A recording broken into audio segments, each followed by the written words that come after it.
Well, hello, welcome to part one of a readathon of the first book. Basically, it's part one of the first book.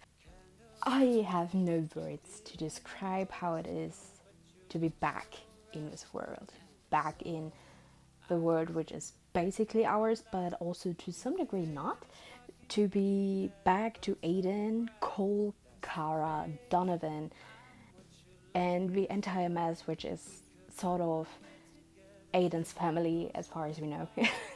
I don't know how to describe the joy I have of reading this and of basically eating up the story. I need to be careful to not dive too long into this, otherwise I'm just like, oh gosh, where am I? Who am I? And, to me, it is a really wonderful story, and I found even more things to mark down. I can't even explain why those parts actually resonate a little with me, or why I like them mostly. I suppose it's also personal taste. I find a new kind of gem with every read, and I've read this book now 5 times, and now it's the 6th time. The first book I haven't read below that much yet, but it doesn't mean that I can't change that. I will potentially, eventually, at some point. To get introduced into Kirkwood, the sort of social life of Aiden, our main character, her family life basically, which is her grandfather is cool, let's say that. Her grandfather and Marta are cool, but the relationship between her and Ben and her mother and her father are rather complicated. Is like, wow, okay. That was something, I mean, I still remember that, but it is still something I was like, okay, give me a short second. It was like this. So, because I was just like remembering, okay, it's not good, it's not great. But, sheesh. It's an entire completely complex kind of. So, the connection between her family, this net is very complex. If you imagine it as a thread, not a thread, imagine it as a sort of fabric. The ties, the little threads to like the image, like it's a big thread. You have different kind of images on it. The image from her grandfather, like the embroidery of her grandfather, is stronger. You can better see it, feel it. It has texture. Martyr is a character who is still in developing of this embroidery. Ben, her mother, and her father. So her father is an unfinished embroidery, which doesn't really develop into a closer picture anymore.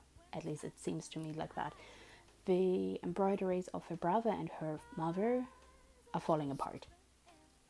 That is how I would view it. And yeah, so you can see this is a really complex thing, because I mean, to some degree I would say maybe Aiden has been neglected, at least by the people whose embroideries are not finished, will never be finished, or are falling apart basically. So that is how much we get introduced into this. We also get to know Cole and the scene, the meeting of Kara and Cole and Aiden in her room in middle of, I suppose that is the night, in the middle of the night, early morning, and it is rough. Oh gosh, it is an incredible, interesting moment. And honestly, I really like Kara. She tries her best to be understandable, to give Aiden answers where she can give answers, but also is like, please wait for Donovan, because Donovan knows better about this topic than I do. I suppose it's also because Kara, as somebody who is not a telepath, doesn't want to talk about a topic she has knowledge of but has not experienced in the way Aiden might feel it, or Donovan, basically. Donovan is coming, right? Let me see. Yeah, Donovan is there. I like Donovan. Donovan is such a fatherly person to call, and I really, really, really, really, really, really love that. Like, please. As we know, as far Cole's family's situation is also complicated. Mostly, we have no information about who Cole's actual, like, blood-related family is, but his sort of chosen family, I would say, which includes Kara Donovan, is awesome.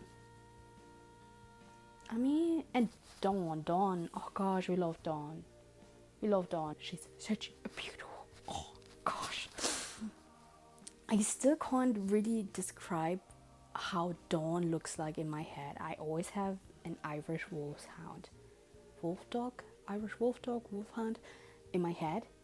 You know, those massive greyish dogs. Oh gosh, they're so cute. Dawn is awesome. I love Dawn to pieces. Seriously. I don't know. I love animal companions, and I love that this is part of the book. Aiden starts to learn more about Dawn as well, and the way they start to bond is just wonderfully too. And yeah, I love it. I mean, what we also get in this so far is first training sessions for Aiden. Thanks, Cole. Like, really thank you, Cole, for trying your best. Like, he's like, I don't know if I have been or was or am a telepath, because what you can read between the lines so far is like he doesn't remember things. He lost his memories, and it is not really easy to say how, why, and what exactly happened yet.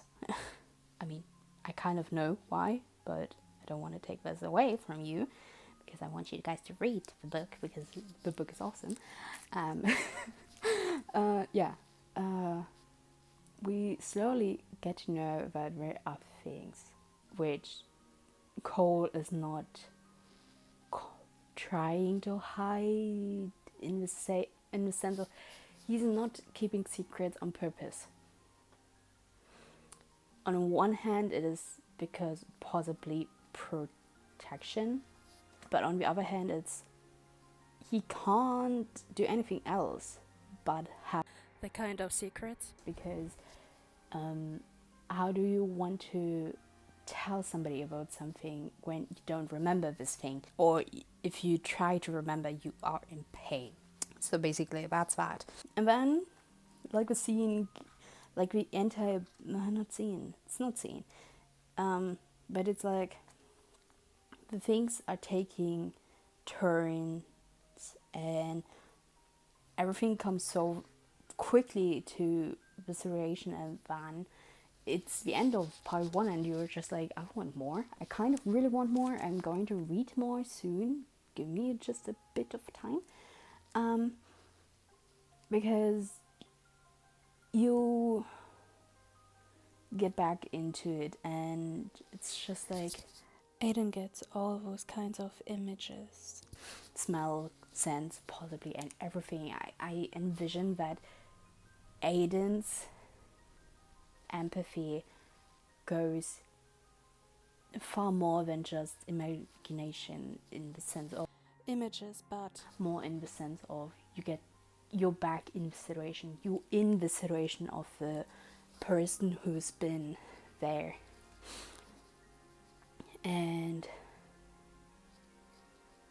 yeah, it's basically ending at the sentence where it says, and there's snow in my face, and it tastes like rust, and it pools in my mouth and starts out with fair light swimming on the surface of the dark. That's the last sentence of part 1. part 2 starts differently, and I want to keep this for the next video. And yeah, that's basically everything I have to say so much about that. I kind of want to know what is your impression on the start of the book. If you've read it before, have you found more which you liked? If you haven't read this before, if this is a total new story to you, what is your impression so far on the story? Have you found pieces you love? Have you found a character you strangely relate to, even though you're just like, how can I relate to a person like that? Have you found shards of scenes where you think like, oh, maybe I kind of had a similar experience with, because it's just roughly like, if you read Between the Lights, sometimes you figure out more, especially if you've read the books before, if you read the entirety of it, like, and later on it makes even more sense. And as far as we got so far, is it, if you haven't read the book before, is it a book you would want to read, continue reading, or is it something you would rather say, I think this is getting a little too harsh for me? Like, not harsh is not the right word, it's more like, is it something where you say, okay, this is really, really totally different from what I've read before? Especially, what have you been reading before that?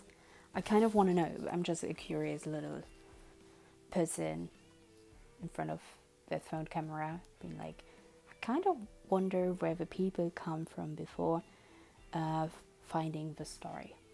So basically, I'm a contemporary fantasy reader. That is basically the two genres, and due to it being like contemporary with its own kind of magic, it's combining two things I really like. This is also something I have no idea how to explain in German, because the genre contemporary is something which is not registered in my workspace. It's sadly not, and I'm just like, how do I describe this? How do I describe contemporary to somebody who is like not English speaking, for example? I don't know. Just let me know what you want to say. Comment any thoughts you have on the book. What has moved you? What is there something very like, okay, let me take a breather for a second and then continue. And then yeah, I will see you for part 2, and I suppose there is going to be a lot we have to talk about then. So anyways, bye bye.